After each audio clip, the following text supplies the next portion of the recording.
Ma'asyiral muslimin, jamaah pengajian rahimani wa rahimakumullah. Di pekan yang lalu kita membahas tentang iman. Iman itu adalah, kata Rasulullah sallallahu alaihi wasallam, tasdiqu bil qalbi wa iqraru bil lisan wa amalu bil arkan. Nabi telah membedakan antara Islam, iman dan ihsan. Apa maksud dari tasdiqu bil qalbi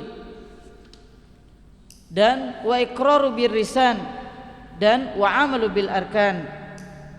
Maka penjelasan di sini adalah maksud dari pembenaran hati, artinya yaitu menerima seluruh ajaran yang dibawa oleh Rasulullah sallallahu alaihi wasallam.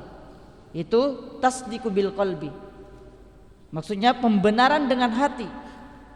Apa-apa yang dibawa oleh Rasulullah sallallahu alaihi wasallam, ajaran, agama dan syariatnya, maka kita benarkan seluruh apa yang dibawa oleh Rasulullah sallallahu alaihi wasallam. Kemudian wa iqraru bil lisan, yaitu pengakuan dengan lisan. Artinya apa? Yaitu mengucapkan dua kalimat syahadat, bersaksi bahwa tidak ada ilah yang berhak diibadahi kecuali Allah Subhanahu wa taala, dan Rasulullah sallallahu alaihi wasallam adalah utusannya. Kemudian wa amalu bil arkan, yaitu pengamalan dengan anggota badan. Artinya apa? Yaitu hati mengamalkan dengan keyakinan dan anggota badan mengamalkan dengan melaksanakan ibadah-ibadah yang dianjurkan, yang diperintahkan oleh Allah dan Rasulnya kepada kita. Ma'asyiral muslimin, jamaah pengajian rahimani wa rahimakumullah. Islam dan iman adalah dua kata yang tidak bisa dipisahkan, karena ajaran agama secara keseluruhan itu tergantung dalam dua kata ini, yaitu kata Islam dengan kata iman. Maka Nabi SAW telah membedakan antara pengertian Islam dan iman ini, sebagaimana yang kita ketahui dalam hadis Jibril.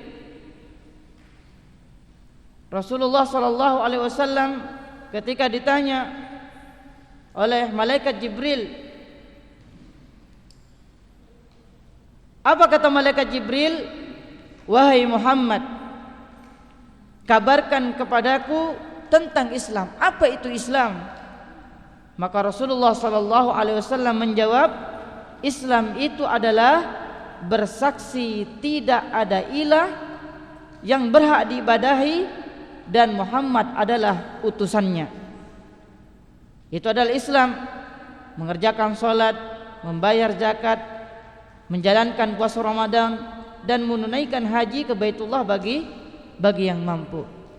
Kemudian ditanya lagi sama malaikat Jibril, apa itu iman? Maka Rasulullah SAW menjawab, beriman kepada Allah, malaikat-malaikatnya, kitab-kitabnya, para rasulnya, hari akhir, dan beriman kepada takdir yang baik dan yang buruk. Maka perbedaan antara Islam dan iman sudah kita ketahui. Ini pertanyaan malaikat Jibril. Kemudian malaikat Jibril lagi bertanya kepada Rasulullah SAW tentang ihsan. Apa itu ihsan?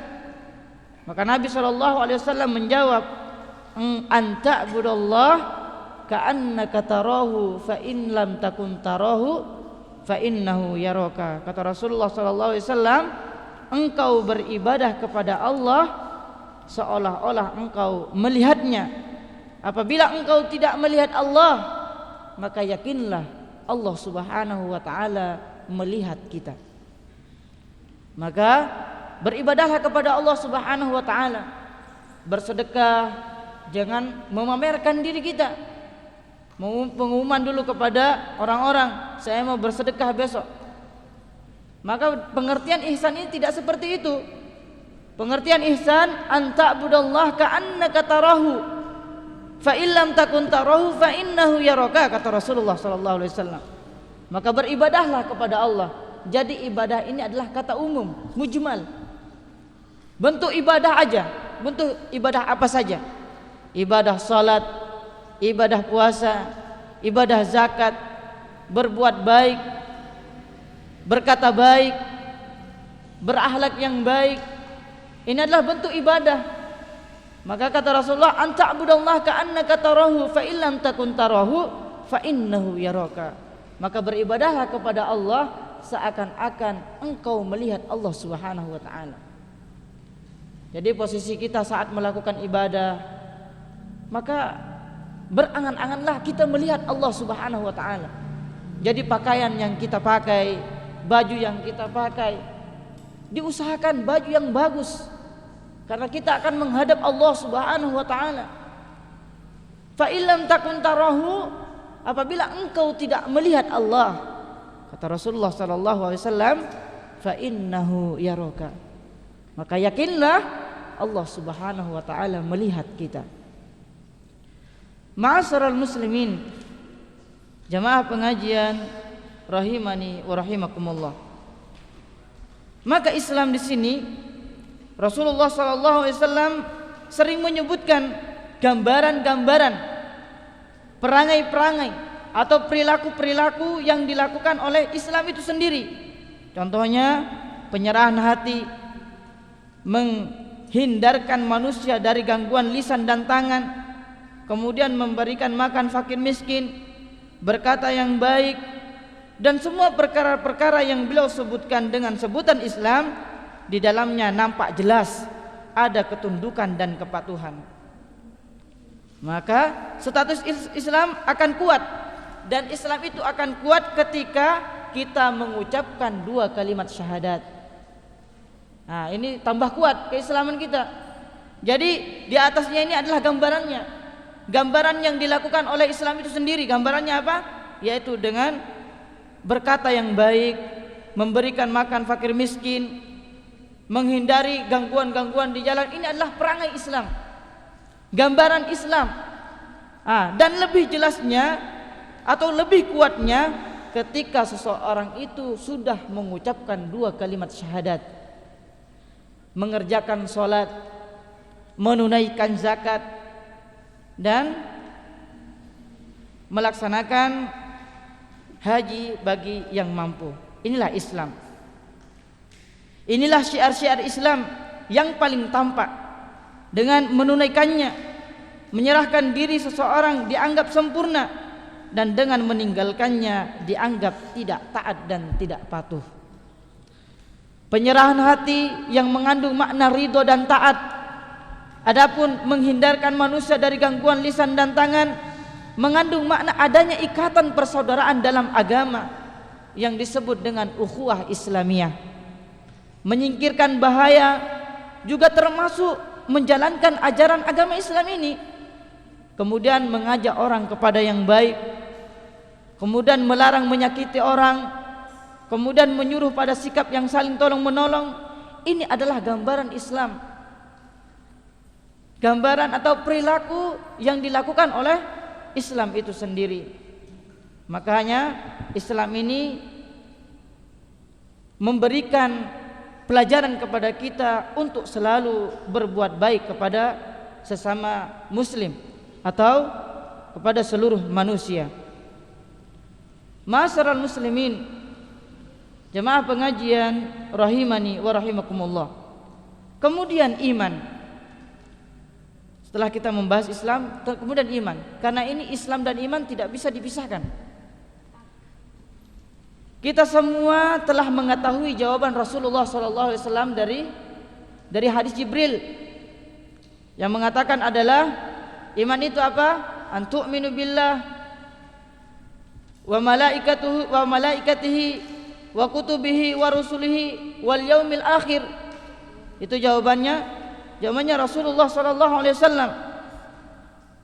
Kemudian iman itu bisa disebutkan juga seperti akhlak mulia, murah hati, sabar, kemudian cinta Rasul dan kaum Ansar, serta memiliki rasa malu dan banyak hal yang lainnya dengan sebutan iman.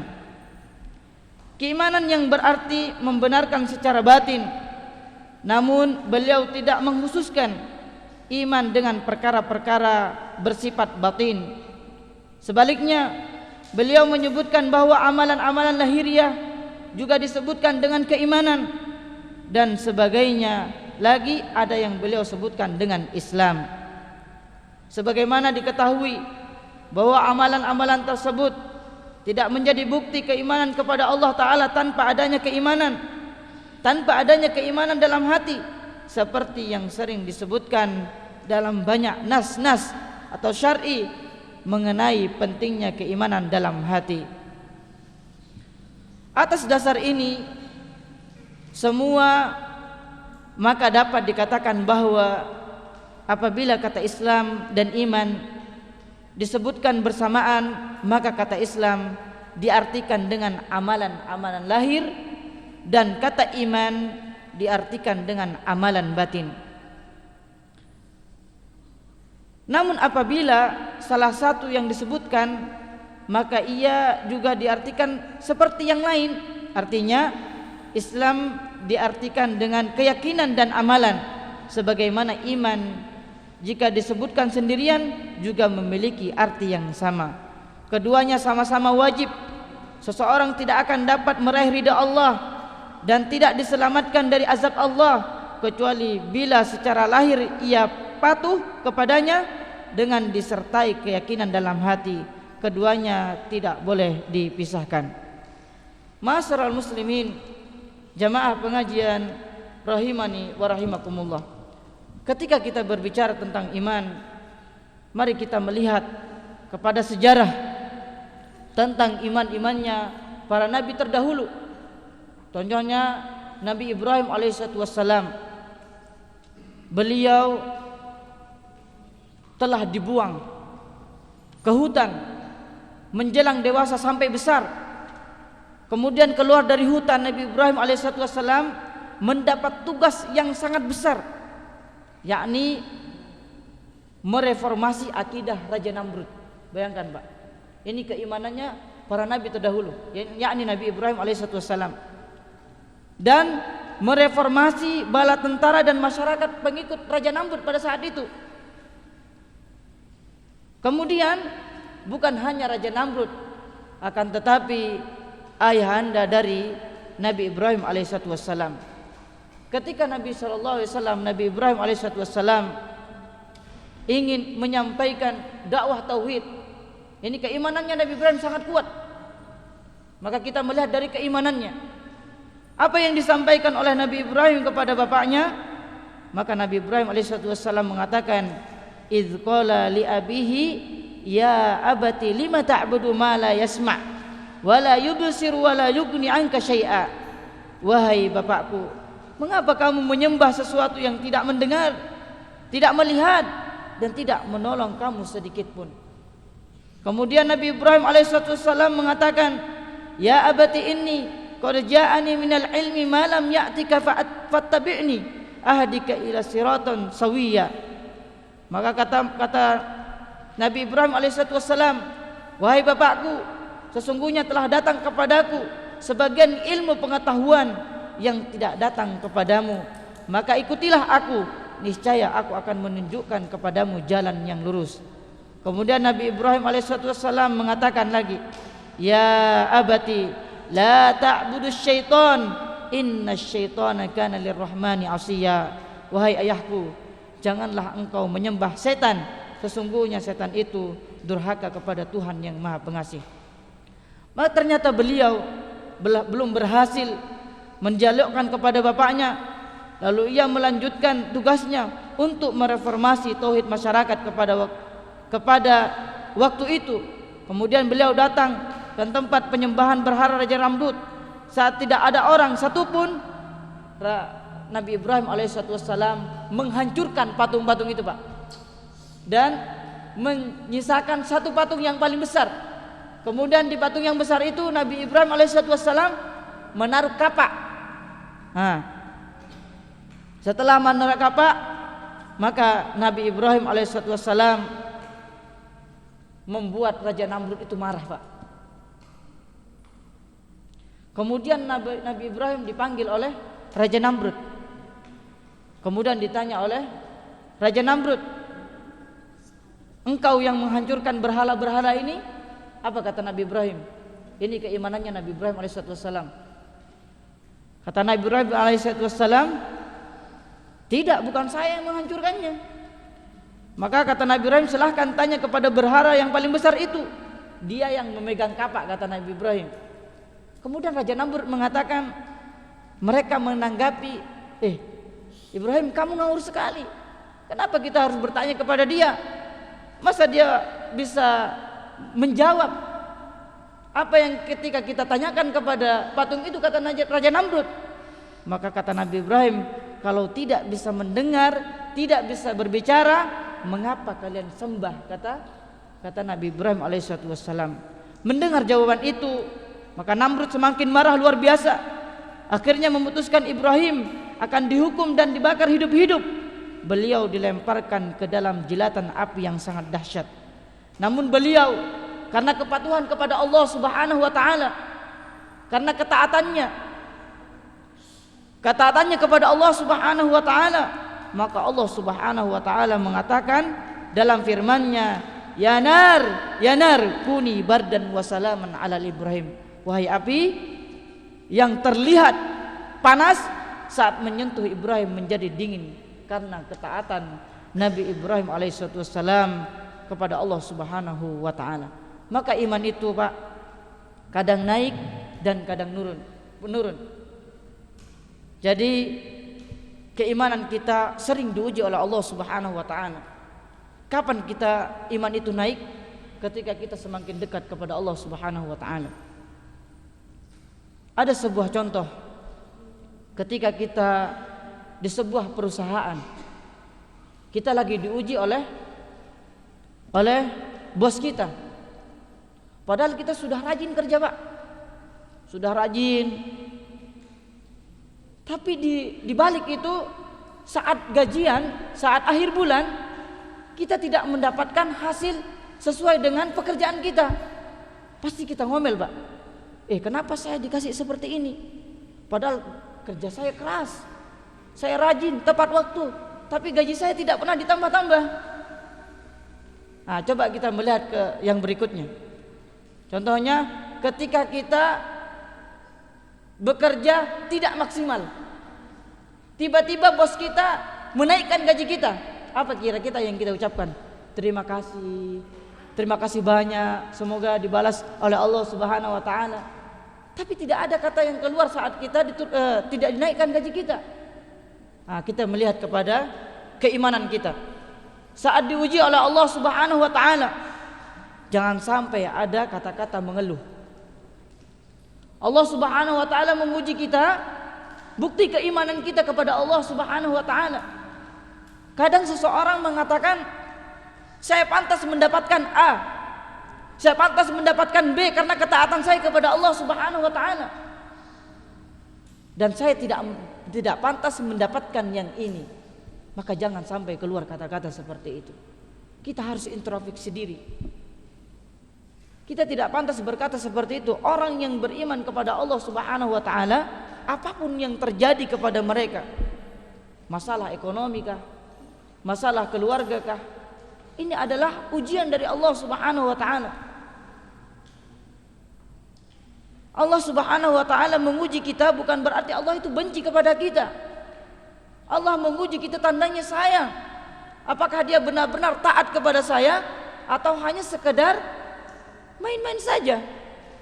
Datang ke masjid, berpuasa pada bulan Ramadan, akan tetapi hatinya tidak ikhlas. Maka Allah Subhanahu wa taala menguji kita dengan keimanan.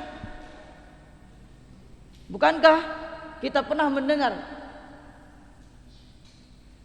la yu'minu ahadukum hatta yusib minhu Tidaklah dikatakan seseorang itu beriman sampai dia diuji oleh Allah Subhanahu wa taala. Maka kita pantas diuji oleh Allah Subhanahu wa taala karena dengan ketaatan kita kepada Allah Subhanahu wa taala. Ma'asyiral muslimin, jamaah pengajian rahimani wa rahimakumullah. Kami sampaikan untuk yang sedang futur, iman itu kadang naik kadang turun.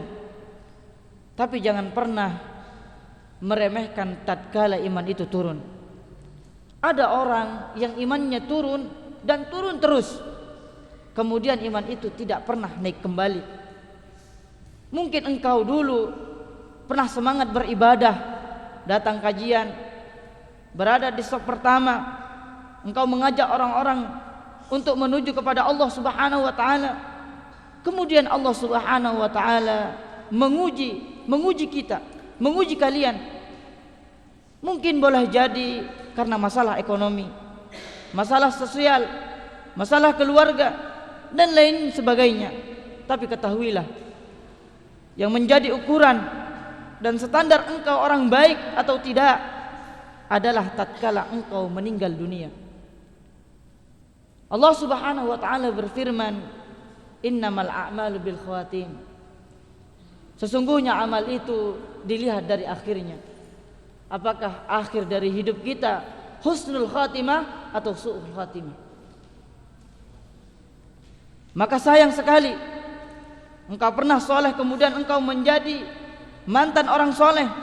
Dunia ini hanyalah sementara. Sesulit apapun hidup kita, jangan sampai menjual agama kita, jangan sampai menjual keimanan kita. Tidak ada kenikmatan yang lebih daripada hidayah yang Allah berikan. Maka perlu kalian ketahui, perlu kita ketahui, sehebat apapun ilmu yang kalian miliki, itu masih kecil di mata Allah Subhanahu wa taala. Sebagaimana firman Allah Subhanahu wa taala, "Wa ma utitum min ilmin illa qalil," kata Allah. Tidaklah kujadikan kalian diberi ilmu kecuali sedikit, kata Allah Subhanahu wa taala. Lebih banyak apa yang kalian tidak ketahui dari apa yang kalian ketahui, yang Allah ciptakan di muka bumi ini. Maka dari itu, janganlah kita merasa berilmu, karena akan melahirkan kesombongan dalam diri kita. Apalagi menjatuhkan, apalagi membicarakan aib-aib saudara kita, apalagi sampai membuka aib-aib saudara kita. Maka seseorang itu tidak pantas dikatakan berilmu kalau dia tidak melakukan kebaikan-kebaikan. Seseorang dikatakan berilmu ketika dia berakhlak. Seseorang itu dikatakan berakhlak karena dia sudah berilmu.